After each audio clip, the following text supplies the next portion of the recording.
Hello friends, welcome to Sri Cooks. இன்றைக்கி நம்ம பார்க்க போகிறது சூப்பரான முடக்கத்தான் தோசை. அது எப்படி பண்ணுறதுன்னு பார்க்க போகிறோம்.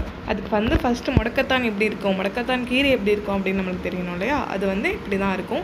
அது எல்லா ஸ்ட்ரீட்டில் கூட கிடைக்கும். பட் இல்லைனா நீங்கள் ஷாப்பில் கூட வாங்கிக்கலாம். எல்லா இடத்துலையும் கிடைக்கும் உங்களுக்கு ஈஸியாக.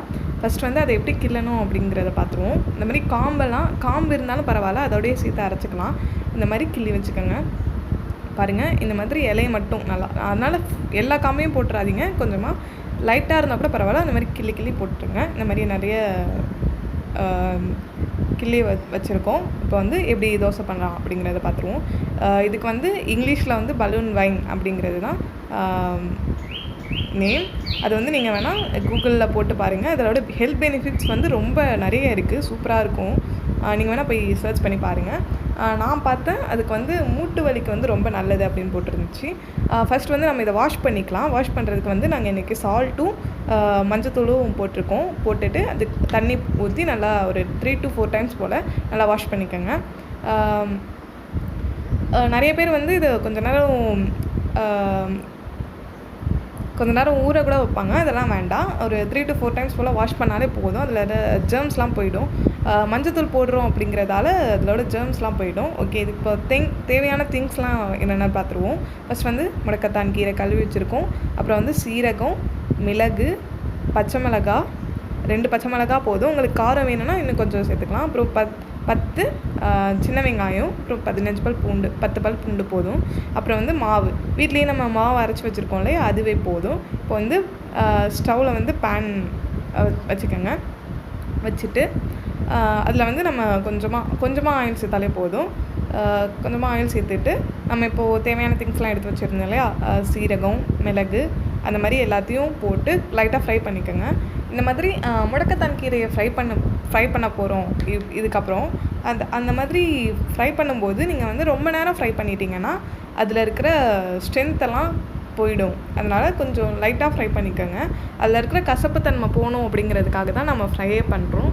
அதனால் ரொம்ப ஃப்ரை பண்ணணும் அப்படிங்கிறது அவசியம் இல்லை. ஓகே, இந்த மாதிரி நல்லா ஃப்ரை பண்ணிக்கோங்க. அடிப்பிடிச்சிக்காமல் பார்த்துக்கோங்க. அப்புறம் அந்த முடக்கத்தான் கீரையை சேர்த்துக்கலாம். முடக்கத்தான் கீரையோட ஹெல்த் பெனிஃபிட் முக்கியமானது மூட்டு வலி. நிறைய பேர் இன்றைக்கி மூட்டு வலியாக கஷ்டப்பட்டுட்டு இருக்காங்க. அவங்களுக்குலாம் முடக்கத்தான் தோசை செஞ்சு கொடுத்திங்கன்னா ரொம்ப நல்லது. சாப்பிட்டு பாருங்கள். அதோட ஃபன் ஃபேக்ட் என்னென்னா, இது மஸ்கிட்டோ ரிப்பல்லண்ட் அப்படிங்கிறது கூகுளில் சர்ச் பண்ணப்போ நான் கண்டுபிடிச்சேன். மஸ்கிட்டோ ரிப்பல்லண்ட்னால் கொசு கடிக்கிறத தவிர்க்க முடியும்.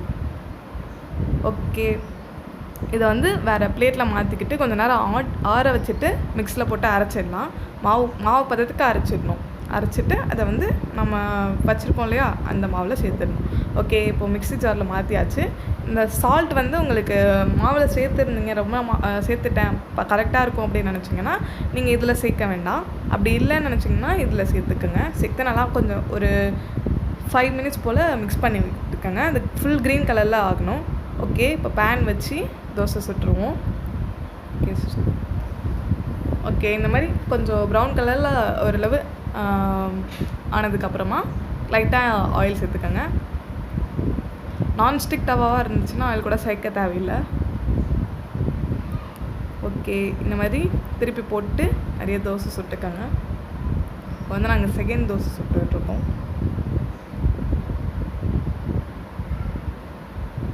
கொஞ்சம் கசப்புத்தன்மை லைட்டாக இருந்துச்சுன்னா அது ஒரு பிரச்சனை இல்லை. கொஞ்சம் சட்னி இந்த மாதிரி ஏதாவது நீங்கள் கூட தொட்டு சாப்பிட்டிங்கன்னா நல்லா டேஸ்ட்டாக இருக்கும். ஓகே, இந்த மாதிரி ஃப்ரை ஆனதுக்கப்புறம் ரொம்ப ஃப்ரை பண்ண விடாதீங்க. வயசானவங்களுக்குலாம் கொடுக்குறீங்கன்னா கொஞ்சம் ஆயில் கம்மியாகவே சேர்த்துக்கோங்க. ஓகே, இந்த மாதிரி சூப்பராக இருக்கும். சின்ன பிள்ளைங்களுக்கு கூட கொடுக்கலாம். ரொம்ப ஸ்ட்ரென்த் இருக்குது இதில். பாருங்கள், தோசை சூப்பராக வருது.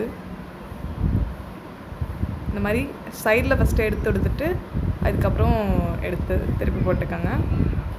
சில பேருக்கு திருப்பி போடுறது பிடிக்காது. அந்த மாதிரி இருந்தீங்கன்னா அப்படியே எடுத்துக்கலாம், நோ ப்ராப்ளம். ஓகே, எடுத்தாச்சு. இப்போ நம்ம சூப்பரான முடக்கத்தான் கீரை தோசையே செஞ்சுட்டோம். இப்போ இதை நம்ம டேஸ்ட் பண்ணி பார்த்துருவோம். சட்னியோடு தொட்டு சாப்பிடும்போது அவ்வளோ சூப்பராக இருக்குங்க. நீங்களும் உங்கள் வீட்டில் செஞ்சு பாருங்கள். தேங்க்ஸ் ஃபார் வாட்சிங்.